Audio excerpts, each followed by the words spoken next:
दोस्तों जय Hind. Study with गौरव में आपका स्वागत है।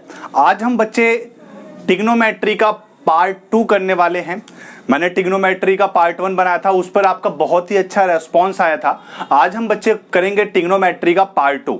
तो देखते हैं बच्चे कि ट्रिग्नोमेट्री का पार्ट 2, इसके अंदर हम आज क्या कॉन्सेप्ट सीखेंगे। आज मैं आपको बहुत ही खूबसूरत से कॉन्सेप्ट बताऊंगा, ठीक है। शायद आपने आज पहली बार ये कॉन्सेप्ट आपको देखने को मिले। तो बच्चों ने डिमांड की थी, सर आप ट्रिग्नोमेट्री की जो वैल्यूज होती हैं उसको भी बताओ कि उसको कैसे याद करें। तो उसके लिए आप पहले ट्रिक देखिए और फिर हम चीजों को आगे लेकर चलते हैं। तो देखो भाई, ट्रिग्नोमेट्री के टोटल 6 एंगल होते हैं। कौन कौन से हैं? जैसे है साइन थीटा, फिर है बच्चे कॉस थीटा, फिर है टेन थीटा, फिर है भाई कॉट थीटा, फिर है बच्चे sec theta and last one is cosec theta.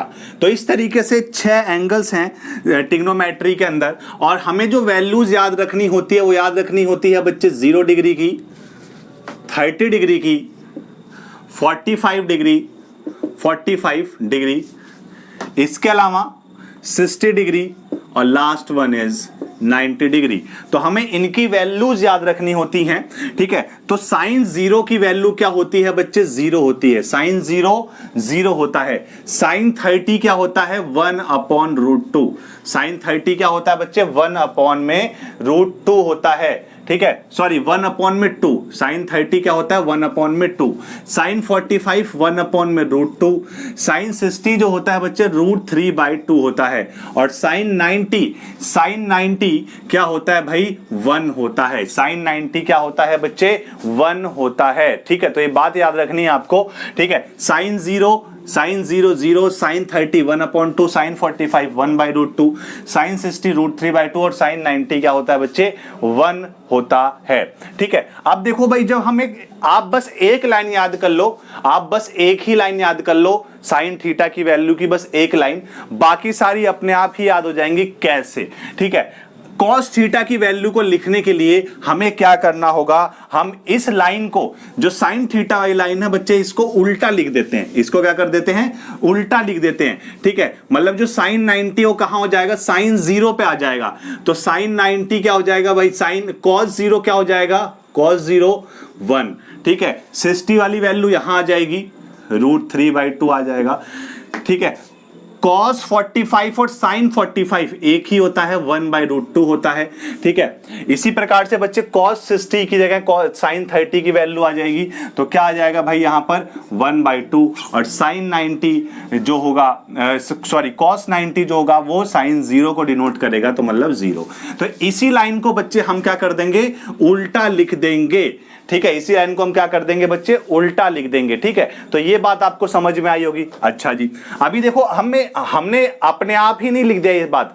मैंने अभी आपको बताया था पिछली वीडियो में कि जो साइन और कॉस होते हैं एक दूसरे के क्या होते हैं? कॉम्प्लीमेंट्री होते हैं, ठीक है। देखो, मैंने आपको पीछे बताया था ना, साइन थीटा जो है या जो कॉस थीटा है, ठीक है। तो कॉस थीटा का मतलब ही क्या है? सीओ का मतलब क्या है? Complementary of sine.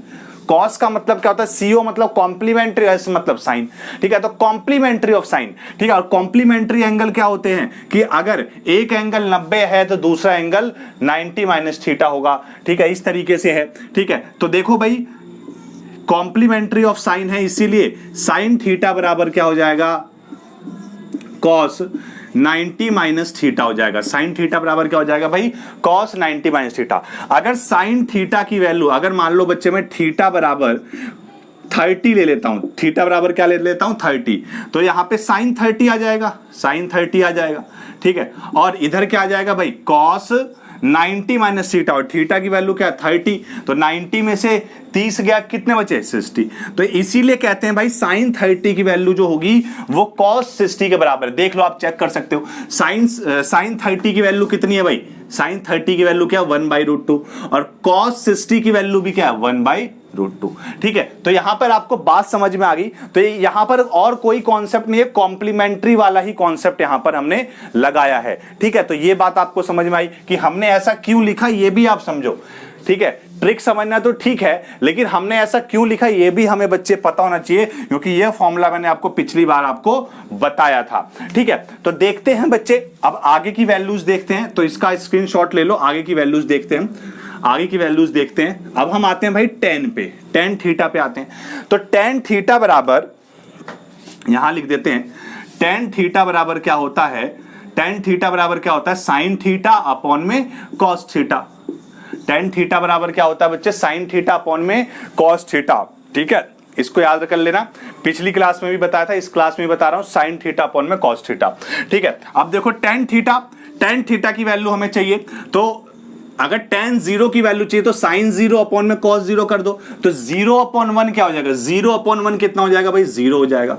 1 upon root 2 upon में रूट 3/2, 1 अपॉन रूट 2 अपॉन में रूट 3/2। तो 2 से 2 कट गया तो क्या बच गया, 1/√3 हो गया। ठीक है, 1 अपॉन रूट 2, 1 अपॉन रूट 2, तो ये sin 45 और cos 45 की वैल्यू किसके बराबर होगी, tan 45 के। तो tan 45 क्या हो जाएगा, 1 हो जाएगा, क्योंकि ये दोनों कटे आएंगे आपस में, क्योंकि tan थीटा बराबर क्या होता है, sin थीटा अपॉन में cos थीटा। थीटा का मतलब होता है बच्चे एंगल। ठीक है, अब हम अगर 60 की बात करें, ठीक है, तो देखो sin 60 अपॉन में cos 60 करने पे क्या होगा, देखो 2 से 2 कटेगा, बचेगा क्या, √3 बचेगा। ठीक है भाई, क्या बचेगा, √3 बचेगा। अब लास्ट में बचा tan 90, तो 1/0, 1/0 का मतलब क्या होता है, इनफाइनाइट। किसी भी नंबर के नीचे बच्चे अगर 0 आ जाए तो उसका मतलब होता है इनफाइनाइट। तो यहां पे आ जाएगा इनफाइनाइट, यहां पे क्या आ जाएगा भाई, इनफाइनाइट आ जाएगा। तो इस तरीके से हमने tan थीटा की सारी वैल्यूज लिख दी। ठीक है, अब आते हैं हम बच्चे cot थीटा पर। cot थीटा की अगर बात करें तो cot थीटा जो होता है वो tan थीटा का अपोजिट होता है। ठीक है, cot थीटा क्या होता है, tan थीटा का रेसिप्रोकल होता है। मैं यहां फॉर्मूला लिख देता हूं, cot थीटा बराबर 1/tan थीटा, या tan थीटा बराबर 1/cot थीटा। तो इसका रेसिप्रोकल होता है, इस बात को आप समझ लो। ठीक है, अब देखो भाई, ये फॉर्मूला आपने नोट कर लिया होगा, मैं इसे रफ कर देता हूं। ठीक, देखो बच्चे, तो cot थीटा जो है, अब देखो 0 का उल्टा करेंगे, 0 का उल्टा मतलब 0/1। ठीक है, यहां क्योंकि हमने 0/1 किया था तभी तो 0 आया था। अगर इसका उल्टा कर दोगे तो क्या हो जाएगा, 1/0, और 1/0 क्या होता है, इनफाइनाइट होता है। तो cot 0 कितना हो जाएगा, इनफाइनाइट हो जाएगा। ठीक है, आप चाहे इसको उल्टा कर सकते हो और चाहे इस तरीके से, जैसे हमने साइन और कॉस में करा था कि साइन थीटा की वैल्यू लिख दी और कॉस की वैल्यू के लिए हमने इस तरीके से एज इट इज उतार दिया, कॉम्प्लीमेंट्री वाला कॉन्सेप्ट। ठीक है, क्योंकि बच्चे tan थीटा बराबर cot 90 माइनस थीटा होता है। ठीक है, tan थीटा बराबर क्या होता है, cot 90 माइनस थीटा। ठीक है, तो यहां पे भी बिल्कुल यही कॉन्सेप्ट लेगा कि आप उल्टा ऐसे लिख सकते हो तो भी आपका वही आंसर आएगा, और अगर आप इसको उलट दोगे इनकी वैल्यूज को तो भी वही आंसर आएगा। ठीक है, आप करके देख सकते हो दोनों तरीके से। तो मैं लिख देता हूं, cot 30 √3, फिर 1, फिर 1/√3। ठीक है, इसका उल्टा करेंगे या फिर ये वाली वैल्यू यहां चिपका देंगे। ठीक है, यार यहां क्या आ जाएगा भाई, 0 आ जाएगा। ठीक है, ठीक है भाई, यहां क्या आ जाएगा, 0 आ जाएगा। तो इस तरीके से आपको चीजों को समझना है। ठीक, अब सेक्ट आ जाओ, सेक्ट थीटा। ठीक, तो मैं फिर बोल रहा हूं आपको ना, डायरेक्ट अगर आपने ये 3 वैल्यू, वैसे तो ये एक ही याद हो तो भी आप सारे निकाल सकते हो, पहली वाली लाइन याद हो, लेकिन आप अगर ये 3 याद रखो तो 3 आसानी है, 3 याद कर लो, इनके उल्टे यहां पर लिखे हुए हैं। ठीक है भाई, अब देखो सेक थीटा किसका उल्टा होता है, कॉस का। सेक थीटा किसका उल्टा होता है बच्चे, कॉस का उल्टा होता है। तो 1 का उल्टा क्या हो जाएगा, बताओ भाई, 1 का उल्टा 1। ठीक है, √3/2 का उल्टा 2/√3, 1/√2 का उल्टा √2, 1/2 का उल्टा 2। ठीक है, और 0 का उल्टा इनफाइनाइट, 0 का उल्टा इनफाइनाइट। ठीक है, ठीक, तो इसी तरीके से बच्चे हम चलेंगे, 0 का उल्टा क्या हो जाएगा, इनफाइनाइट हो जाएगा। ठीक है, तो इसी तरीके से हम साइन थीटा को कॉसेक थीटा के देखेंगे। ठीक है, क्योंकि कॉसेक थीटा जो साइन थीटा होता है वो कॉसेक थीटा का उल्टा होता है, और चाहे हम इससे भी देख सकते हैं, देखो भाई इससे भी देख सकते हैं। तो ट्रिग्नोमेट्री में सबसे इंपॉर्टेंट होता है फॉर्मूले की समझ रखना। ठीक है, क्योंकि जो सेक और कॉसेक होता है एक दूसरे के क्या होते हैं बच्चे, कॉम्प्लीमेंट्री होते हैं। सेक और कॉसेक एक दूसरे क्या होते हैं बच्चे, कॉम्प्लीमेंट्री होते हैं। ठीक है, तो हमने इसका भी उल्टा हम कर सकते हैं, इसका कॉम्प्लीमेंट्री वाला कॉन्सेप्ट लगा सकते हैं। जो इधर लिखा हो सारा का सारा, मतलब ये वाली वैल्यू यहां आ जाएगी, ये वाली वैल्यू यहां आ जाएगी, ये यहीं आ जाएगी, ये यहां आ जाएगी, और ये वाली वैल्यू सबसे एंड में चली जाएगी। ठीक है, या तो ये कर दो, या कॉसेक कॉसेक किसका उल्टा होता है? साइन का उल्टा होता है। कॉसेक किसका उल्टा होता है? साइन का उल्टा होता है। तो 0 का उल्टा करेंगे तो इनफाइनाइट हो जाएगा। 0 का उल्टा मतलब इनफाइनाइट। 1/2 का उल्टा 2, 1/√2 का उल्टा √2, √3/2 का उल्टा 2/√3 और 1 का उल्टा 1।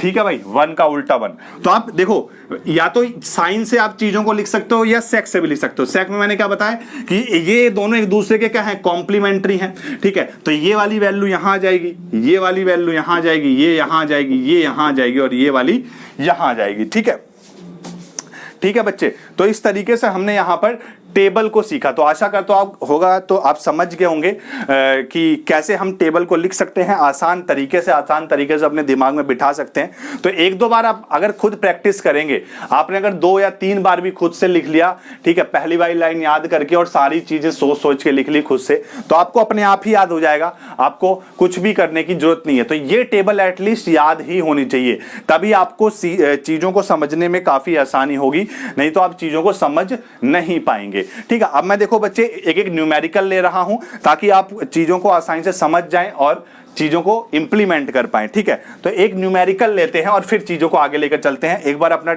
स्क्रीनशॉट ले लें, टेक योर टाइम।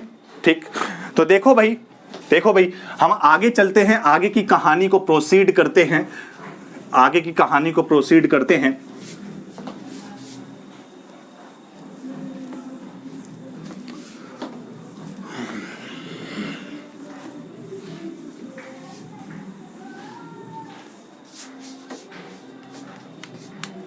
देखो बच्चे, आगे की कहानी को प्रोसीड करते हैं हम। तो आगे की कहानी क्या है? एक एग्जाम्पल लेते हैं। एग्जाम्पल क्या है? एग्जाम्पल है भाई साइन 17। एग्जाम्पल क्या है बच्चे? साइन 17 बराबर x अपॉन y। एग्जाम्पल है साइन 17 बराबर x upon y। Then find sec 17, find sec 17 minus sin 73। ठीक है, then find sec 17 minus sin 73। ठीक है, तो ये चीज हमें निकालनी है। ठीक, sin 17 बराबर x upon y, then find sec 17 minus sin 73। ठीक है, तो देखो भाई पिछली क्लास में ही मैंने आपको बताया था, 2 ट्रिक बताई थी। एक ट्रिक मैंने यहां पर बताई थी आपको, मैं यहां पे दोबारा बता देता हूं आपको ट्रिक। एक ट्रिक मैंने बच्चे आपको बताई थी। क्या थी ट्रिक? ट्रिक ये थी कि एक थी लाल बटे कक्का। ये थी बच्चे किसके लिए? हिंदी मीडियम वाले स्टूडेंट के लिए। लाल बटे कक्का, यहां पे L जो था, L का मतलब है लंब, K का मतलब है कड़ और A का मतलब है आधार। ठीक है, जैसे मान लो ये कोई राइट एंगल ट्राइंगल है, तो ये वाला L है लंब है, ये है K और ये है आधार। ठीक है, ये था। ठीक है, तो L बाई K का मतलब ये साइन थीटा है, ये साइन थीटा है। A बाई K का मतलब है ये कॉस थीटा है, ये कॉस थीटा है। और L बाई A का मतलब है टेन थीटा है। L बाई A का मतलब क्या है बच्चे? टेन थीटा है। ठीक है, और अगर इसे इंग्लिश मीडियम वाले बच्चे हैं तो इंग्लिश मीडियम वाले क्या करेंगे? पाकिस्तान भूखा प्यासा, PBP, पाकिस्तान भूखा प्यासा, हिंदुस्तान हरा भरा। ठीक है, हिंदुस्तान हरा भरा। ठीक है, तो ऐसे याद कर लो। तो ये तो हिंदी मीडियम वाले बच्चों के लिए ट्रिक है और ये इंग्लिश मीडियम वाले बच्चों के लिए ट्रिक है। पाकिस्तान भूखा प्यासा, हिंदुस्तान हरा भरा। ठीक है, तो इस तरीके से आप चीजों को समझ सकते हैं। तो यहां P का मतलब है परपेंडिकुलर, P का मतलब है यहां पे बच्चे परपेंडिकुलर। H का मतलब यहां पर क्या है? H का मतलब है यहां पे हाइपोटेनियस, H का मतलब है हाइपोटेनियस और B का मतलब है बेस। ठीक है, तो बिल्कुल सेम ही है, बस जैसे परपेंडिकुलर को हम हिंदी में लंब बोलते हैं। ठीक है, तो बिल्कुल सेम ही है। ठीक है, तो यहां पे P by H perpendicular upon hypotenuse जो है वो साइन थीटा को दिखा रहा है। ठीक है, B बाई H किसको दिखा रहा है बच्चे? कॉस थीटा को दिखा रहा है। और P बाई B जो है परपेंडिकुलर अपॉन बेस जो है बच्चे वो किसको दिखा रहा है? टेन थीटा को दिखा रहा है। तो ये बात आपको समझ में आई। ठीक है, अब इसी कॉन्सेप्ट से आपका ये वाला वाला क्वेश्चन हल होगा। जैसे साइन 17 दे रखा है, तो जैसे मान लो बच्चे एक राइट एंगल ट्राइंगल है, और मैंने आपको बता रखा है कि ट्रिग्नोमेट्री का जो कॉन्सेप्ट है, कोई सा भी कॉन्सेप्ट है, कोई सा भी फॉर्मूला है, वो अप्लाई सिर्फ और सिर्फ राइट एंगल ट्राइंगल में होता है। सिर्फ और सिर्फ कहां अप्लाइड होता है? वो सिर्फ राइट एंगल ट्राइंगल में अप्लाई होता है। तो देखो भाई, तो ये वाला एंगल मान लो 17 डिग्री मान ली, ये वाली एंगल क्या मान लिया हमने? 17 डिग्री मान लिया। और साइन थीटा का फॉर्मूला क्या होता है? परपेंडिकुलर अपॉन में हाइपोटेनियस। ठीक है, तो x अपॉन वाई, तो इसका मतलब x क्या है? x बच्चे परपेंडिकुलर है और y मतलब हाइपोटेनियस है। ठीक है, तो x यहां आ जाएगा, y ये आ जाएगा, तो ये वाला क्या हो जाएगा? तो अगर हम पाइथागोरस लगाएंगे तो ये कितना हो जाएगा बच्चे? Y square minus x square. ठीक है, ये बात आपको समझ में आई? ठीक है, क्योंकि पाइथागोरस क्या होता है? पाइथागोरस जो प्रमेय है वो क्या लगती है? हाइपोटेनियस का स्क्वायर। हाइपोटेनियस क्या है भाई? Y square. ठीक है, हाइपोटेनियस का स्क्वायर बराबर परपेंडिकुलर का स्क्वायर मतलब एक्स स्क्वायर। ठीक है, और इसको मैंने कुछ भी मान लिया, बेस मान लिया। ठीक है, प्लस बी स्क्वायर। ठीक है, ये हो जाएगा। ठीक है बच्चे, यही पाइथागोरस थ्योरम होता है ना। अब हमें b की वैल्यू चाहिए, तो b स्क्वायर बराबर ये x इधर आ जाएगा, तो y square minus x square, और b बराबर कितना हो जाएगा? Under root y square minus x square. ठीक है, तो आप थोड़ी प्रैक्टिस जब करेंगे तो आप डायरेक्ट इस तरीके से लिख पाएंगे जैसे मैंने ये लिख दिया डायरेक्ट। ठीक है, क्योंकि एग्जाम में जब आप एग्जाम में बैठते तो इतना टाइम नहीं होता हमारे पास कि एक एक चीज आप एक एक स्टेप कर सकें, क्योंकि आप स्कूल में नहीं है। ठीक है, you are not a student. ठीक है, you all are not the student. ठीक है, इस बात को दिमाग में बैठा लो, you all are not the student, you all are candidate. ठीक है, क्योंकि आप पढ़ने के लिए नहीं पढ़ रहे हो, डिग्री के लिए नहीं पढ़ रहे हो, you all are crack the exam. ठीक, तो आप एग्जाम को क्रैक करने के लिए पढ़ रहे हो, इसीलिए भाई हमें चीजों को शॉर्टकट तरीके से ज्यादा से ज्यादा चीजें हम अपने मन में निकाल सकें, इसलिए हमें ये सारी बातें मन में निकालनी आनी चाहिए। बाकी मैंने आपको यहां पे बता दिया कि कैसे हम यहां पर डायरेक्ट लिख सकते हैं। ठीक है भाई, तो ये बात हमने यहां पर सीखी बच्चे। ठीक, ये चीज सीखी। अब देखो भाई, अब मैं इसको रफ कर रहा हूं, इस चीज को मैं रफ कर रहा हूं। ठीक, मैं एक सवाल से आपको अप्रोच बताने की कोशिश कर रहा हूं कि आप अप्रोच कैसे लेके आओगे। जब तक आपको ट्रिग्नोमेट्री में आपके फॉर्मूले, आपके जो कॉन्सेप्ट हैं, जब तक क्लियर नहीं होंगे, तब तक आप क्वेश्चन को मन में नहीं कर पाओगे। ठीक है, इसीलिए मैं एक क्वेश्चन करने में इतना टाइम ले रहा हूं, प्रॉपर चैनल से आपको चीजें समझाता हुआ चल रहा हूं। कोई एक बिल्कुल बेसिक बच्चा होगा वो भी सीख जाएगा। तो देखो भाई, सेक 17, ठीक है, सेक 17 एंगल यहां पे चेंज नहीं है, यहां पे 17 यहां 73 है, अभी उसका भी निजात हो जाएगा। ठीक है, तो सेक 17 माइनस साइन 73। अब इसको हमें कन्वर्ट किस में करना पड़ेगा भाई? 17 में, क्योंकि हमारे पास जो वैल्यूज आएंगी वो 17 की हमारे पास वैल्यूज। तो अब साइन किसका कॉम्प्लीमेंट्री होता है बच्चे? कॉस का कॉम्प्लीमेंट्री होता है, कॉस का। और कॉस 90 माइनस 73, अरे भाई ये साइन थीटा है ना, साइन थीटा बराबर क्या होता है? Cos 90 minus theta. ठीक है, तो कॉस 90 माइनस 73 करोगे तो कितना बचेगा? 17 बचेगा। तो साइन 73 को हम कॉस 17 लिख सकते हैं ना, साइन 73 को हम क्या लिख सकते हैं? कॉस 17 लिख सकते हैं। ठीक है, क्यों लिख सकते हैं? क्योंकि साइन थीटा बराबर होता है कॉस 90 माइनस थीटा। ठीक है, तो थीटा की वैल्यू क्या है? 73 है, तो यहां पे 73 लिखोगे तो 90 माइनस 73 क्या हो जाएगा? 17 हो जाएगा। अब एंगल सेम हो गए भाई, अब तो कोई दिक्कत ही नहीं। अब कर दो भाई काम को फटाफट। तो देखो भाई, cos 17 की वैल्यू क्या होगी? cos 17, तो cos का फॉर्मूला होता है बेस अपॉन हाइपोटेनिस, और बेस कितना है? Under root y square minus x square, under root y square minus x square. और हाइपोटेनियस कितना है भाई? वाई। हाइपोटेनियस कितना? वाई माइनस सेक 17, और सेक जो होता है cos का उल्टा होता है, रेसिप्रोकल होता है, तो इसी वैल्यू को उल्टा करके लिख दो, वाई अपॉन में under root y square minus x square. Solve कर लो बच्चे, फटाफट सॉल्व कर लो, अब कोई दिक्कत ही नहीं है। ठीक है, इसको सॉल्व कर लेना, y square minus x square, इस तरीके से एलसीएम आ जाएगा। इससे कट जाएगा तो यहाँ वाई स्क्वायर आ जाएगा। ठीक है, इससे कट जाएगा तो यहाँ पर ये अंडर रूट हट जाएगा। ठीक है, तो यहाँ पे माइनस अंडर रूट हट गया बच्चे, तो वाई स्क्वायर माइनस में एक्स स्क्वायर। अब ये माइनस साइन जब अंदर जाएगा, माइनस साइन जब अंदर जाएगा, मैं इधर कर देता हूँ, इस चीज की वैल्यू इधर लिख देता हूं, तो ये माइनस साइन जब अंदर जाएगा तो क्या हो जाएगा? वाई स्क्वायर माइनस में एक्स स्क्वायर यहाँ प्लस एक्स स्क्वायर और अपॉन वाई अंडर रूट में y square minus x square. ठीक है, वाई से वाई कट गया। ठीक, हमारा आंसर क्या आ गया? आंसर आ गया यहाँ ऊपर क्या बचा भाई? एक्स स्क्वायर अपॉन में क्या बचा भाई? इधर लिख देता हूँ, नीचे दिखाई नहीं देगा आपको। यहाँ पर आंसर लिख देते हैं बच्चे। ठीक है, यहाँ पे आंसर लिख देते हैं। ठीक, इसको रफ कर रहा हूं मैं ट्राइंगल को, यहाँ ऊपर आंसर लिख रहे हैं। तो क्या बचा भाई? एक्स स्क्वायर अपॉन में वाई अंडर रूट में y square minus x square. ठीक है बच्चे, ये चीज आपकी बच गई, तो ये आंसर हो जाएगा आपका। ठीक है, तो इस तरीके से प्रॉपर चैनल से आप चीजों को सीखोगे। देखो मैंने एक एक स्टेप आपको समझाया ताकि एक जो बिल्कुल बेसिक बच्चा है वो भी आप चीजों को समझ पाए। ठीक है, मेरा मेन मोटिव है कॉन्सेप्ट को समझाना। ठीक, अगर आप कॉन्सेप्ट समझ गए तो सवाल बहुत आसानी से हो जाएगा। ये सवाल मुश्किल से 30 सेकंड का है। ठीक है, जिसके कॉन्सेप्ट क्लियर है उसके लिए मुश्किल से बता रहा हूं 30 सेकंड का है। ठीक है, और अगर आपके चीजें क्लियर हो गई तो आप इसको 10 सेकंड में ही कर पाओगे। ठीक है, तो देख कुछ फॉर्मूले देख लो, कुछ ट्रिग्नोमेट्री के और फॉर्मूले हैं जो रह गए थे। एक फॉर्मूला होता है बच्चे sine square theta minus cos square theta is equals to 1। एक फॉर्मूला होता है sine square theta minus cos square theta is equals to 1। ठीक है, तो एक ये फॉर्मूला, ये तो सबको याद हो जाएगा, आराम से याद हो जाएगा, कोई दिक्कत वाली बात नहीं है। साइन स्क्वायर थीटा, सॉरी यहाँ पे प्लस है, plus cos square theta is equals to 1।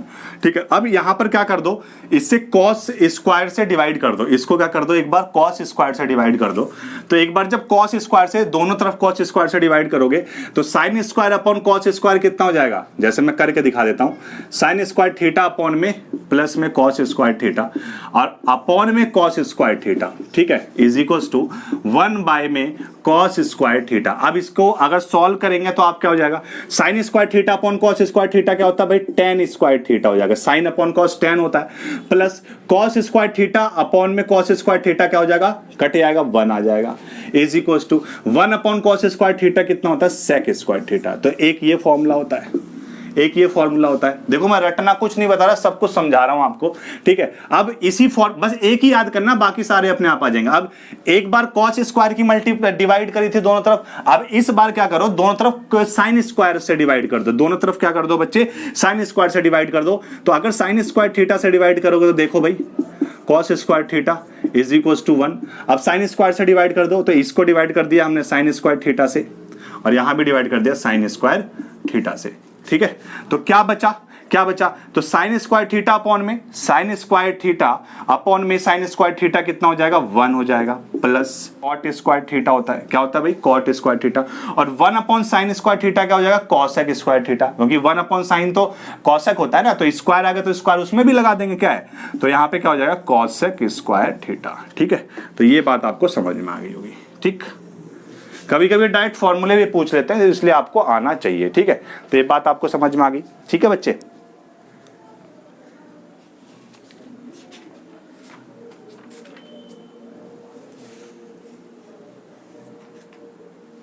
ठीक है भाई, चलो भाई, अच्छी बात है, समझ में आ गई।